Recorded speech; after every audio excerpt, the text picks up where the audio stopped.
we will make America great again. Thank you, Ohio. Thank you. Thank you very much. Can you assure the world that as you try to get control of these areas, you are not going to use military or economic coercion? No. Donald Trump chegou com estrondo. O homem que está prestes a tornar-se o novo presidente dos Estados Unidos fez declarações que desafiam tudo o que já tínhamos assistido até então sobre estratégia política. Nos últimos dias, sugeriu que os Estados Unidos venham assumir o controle de territórios como o Canal do Panamá, a Groenlândia e até o Canadá, finalizando com um pormenor que é a mudança de nome do Golfo do México para Golfo da... Pois, vocês já sabem. E o mais impressionante é que ele não descartou o uso da sua agora força militar para alcançar esses objetivos.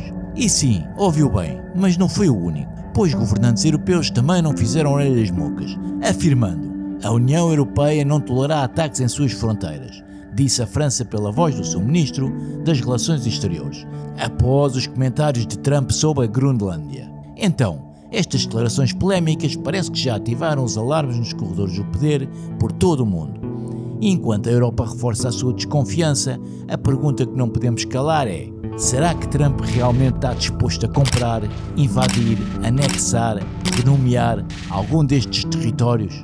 Em parte, eu acho que não. Pois, embora possa parecer uma loucura, mas e se por trás destas ameaças controversas houver outro tipo de estratégia meticulosamente calculada? Ou talvez um plano passando pela provocação para pressionar, negociar ou até mesmo marcação de posições que pareciam estar esquecidas. Neste vídeo vamos desvendar o que Donald Trump realmente pretende e qual a sua verdadeira agenda por trás destas intimações explosivas. Prepare-se, porque as respostas podem surpreendê-lo. Descubra tudo o que está por trás desta jogada que pode mudar o rumo do mundo.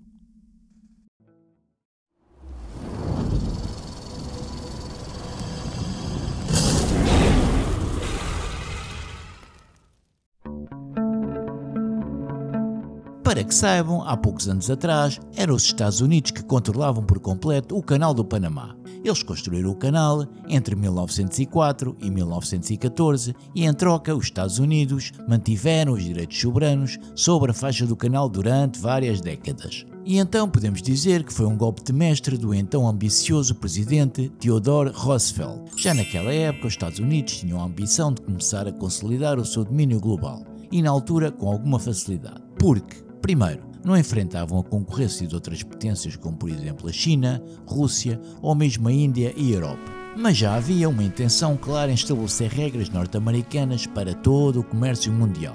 Contudo, em 1999, o canal foi devolvido ao Panamá e desde então os panamianos assumiram o controle total da infraestrutura. Mas agora a ambição de Roosevelt parece ter renascido sob a liderança de Donald Trump. E a pergunta é, mas porquê? Bem, para começar, Trump afirmou que os Estados Unidos deveriam intervir no canal, alegando que agora está a ser controlado pela China. Mas isso será verdade? The Panama Canal was built for our military. I'm not going to commit to that now. It might be that you'll have to do something. Look, the Panama Canal is vital to our country. It's being operated by China. China! And we gave the Panama Canal to Panama. We didn't give it to China. Bom, Trump é um mestre da comunicação, negociação e do marketing. E a ideia que a China controla o canal do Panamá não corresponde realmente à realidade.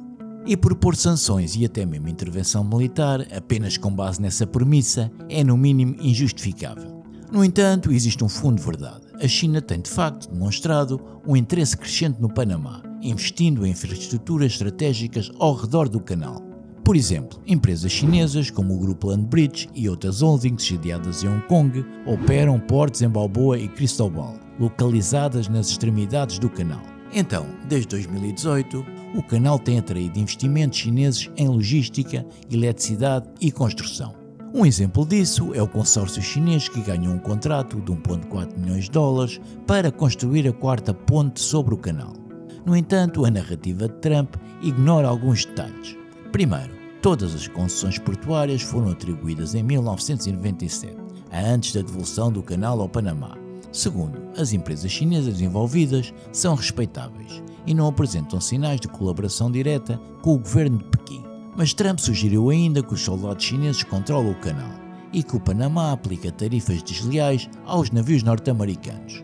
Ambas as afirmações são falsas. Primeiro, não há militares chineses a controlar o canal. Segundo, as tarifas aumentaram devido à seca de 2023, mas afetaram todos os países de forma igual. Além disso, os Estados Unidos continuam a liderar em volume de carga que passa pelo canal, sendo o principal utilizador dessa estratégia. Pode a qualquer altura negociar novas tarifas em mútuo acordo devido ao seu poder económico. Então, qual é o verdadeiro jogo de Trump? Trump sabe que a China tem vindo a consolidar a sua presença no Panamá e arredores no canal. Embora a ideia que a China controla o canal seja infundada, os investimentos crescentes de Pequim são motivos de preocupação para Washington. Assim, o discurso de Trump pode ter como objetivo, primeiro, pressionar o governo panamiano a alinhar-se com os Estados Unidos. Segundo, obter melhores condições comerciais ou políticas para os norte-americanos. E em terceiro, marcar pontos políticos ao reforçar a narrativa anti-China. Mas embora a polémica em torno do Panamá já seja intrigante, o próximo capítulo da história leva-nos a um tema ainda mais surpreendente, a Groenlândia. E neste caso as razões para a atenção dos Estados Unidos são ainda mais significativas.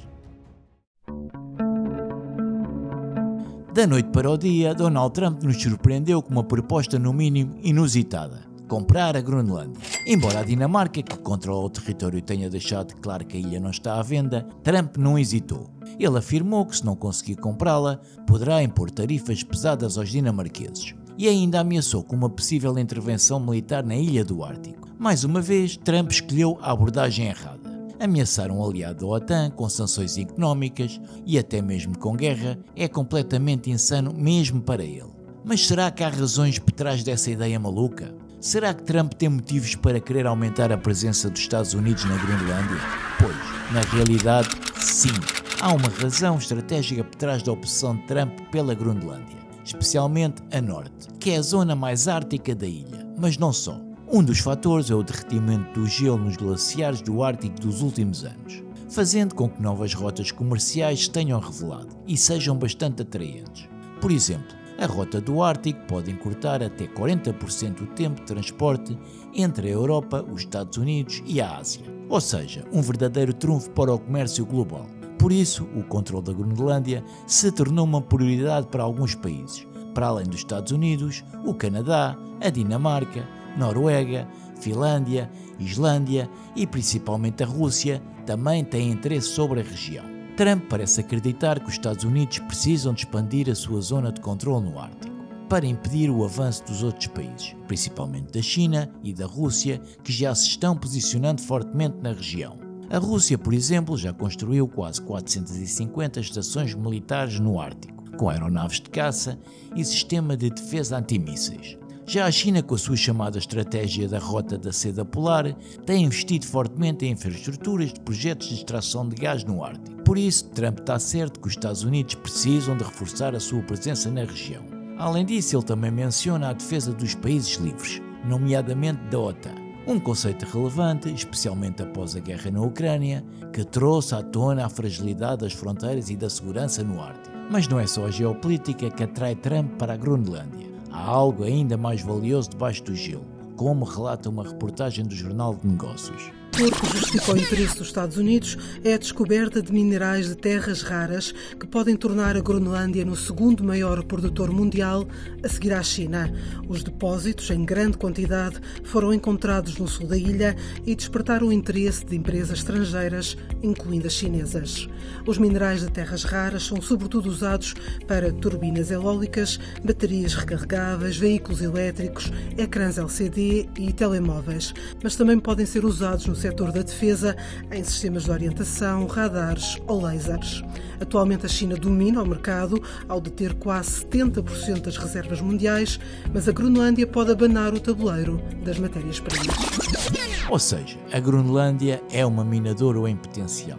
Mas é claro, a ideia de controlar essas terras raras, apesar de parecer atraente, a extração dessas riquezas no Ártico não é tarefa simples. O gelo e as condições externas tornam tudo mais desafiador.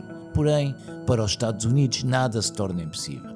Então, embora a proposta de Trump de comprar a Groenlândia seja uma jogada imprudente, O que ele provavelmente está buscando é um acordo de expansão sob a presença dos Estados Unidos na Groenlândia. E com resultado, a Dinamarca já começou a discutir com a administração Trump para fortalecer a segurança na ilha, não se importando em aumentar a presença de militares dos Estados Unidos. Então, o mais plausível é que Washington busque um acordo militar com a Dinamarca para garantir a sua presença na região e ao mesmo tempo conseguir melhores condições para explorar os recursos minerais no local.